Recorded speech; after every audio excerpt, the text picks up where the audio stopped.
अब ये बहुत कम लग रहा होगा, आई नो, पर ये बेसिक सैलरी है। Hello everyone, welcome back to my channel. I'm Khushi Malhotra and I'm a cabin crew by profession, and today we are going to talk about a salary of a cabin crew. मुझे पता है बहुत सारे लोगों को जाननी है, even मेरे रिश्तेदारों को भी जाननी है, मेरे दोस्तों को भी जाननी है कि एक्चुअल में सैलरी आती कितनी है, मिलती कितनी है। बहुत ज़्यादा हाइप है, बहुत ज़्यादा सुना है लोगों ने कि बहुत अच्छी सैलरी होती है। नहीं, बहुत अच्छी सैलरी नहीं होती है। खैर, सबको अपनी सैलरी बहुत कम ही लगती है। तो सैलरी बहुत सारी चीज़ों को मिला के आती है हमारी, स्टैंड बाय, डेड हेड, ले ओवर अलाउंस और कितने आवर्स हमने फ्लाई किया है मंथ में, इस हिसाब से हमारी सैलरी आती है। लोगों की सैलरी मंथली बेसिस पे आती है, एक महीने की सैलरी इतनी। यहाँ पे एक महीने में कैबिन क्रू ने कितने घंटे काम किया है, कितने घंटे फ्लाई किया है, उस हिसाब से हमें सैलरी मिलती है। तो मैं इंडिगो में थी, मैंने एज अ फ्रेशर ज्वाइन करा था। तो एज अ फ्रेशर मैं आपको बता सकती हूँ कि इंडिगो में आपको कितने हिसाब तक सैलरी मिलेगी। तो मेरा कॉन्ट्रैक्ट था 50 आवर्स का। 50 आवर्स में मेरी जो बेसिक सैलरी थी वो थी 33,000। इसको मैं सिंपल वर्ड्स में बताऊँ तो एक महीने में अगर मैं 50 घंटे फ्लाई करती हूँ तो कम से कम मुझे 33,000 मेरे हाथ में आएगा ही आएगा। सो अब ये बहुत कम लग रहा होगा, आई नो, पर ये बेसिक सैलरी है।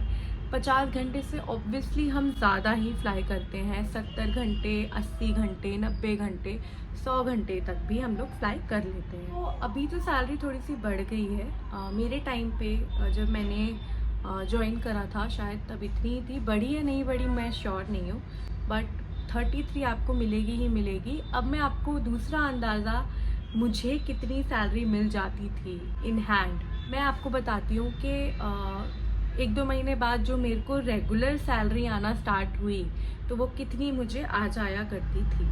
तो मैं फ्लाई नहीं करती थी, मैं 70 आवर्स, 80 आवर्स, 90 आवर्स ज़्यादा से ज़्यादा मैंने फ्लाई करा है।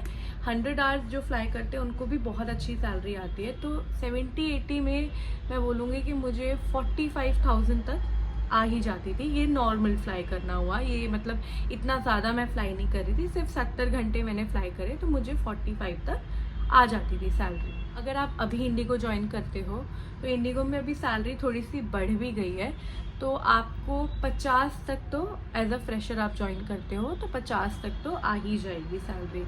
और ये डिपेंड करता है एक्सपीरियंस पे भी, जैसे जैसे आप एक्सपीरियंसड होते जाते हो आपकी सैलरी बढ़ती जाती है। तो एविएशन इंडस्ट्री में कैबिन क्रू की सैलरी 50 तो नहीं लूँगी मैं, 35,000 से 35,000 से 1 लाख तक के बीच में मिल जाती है।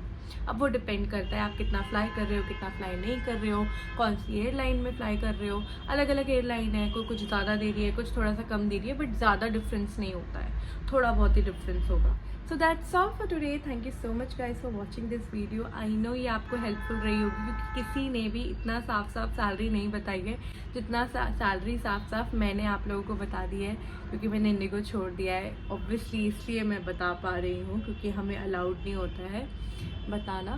So that's it. Thank you so much guys. Do like, subscribe and comment down.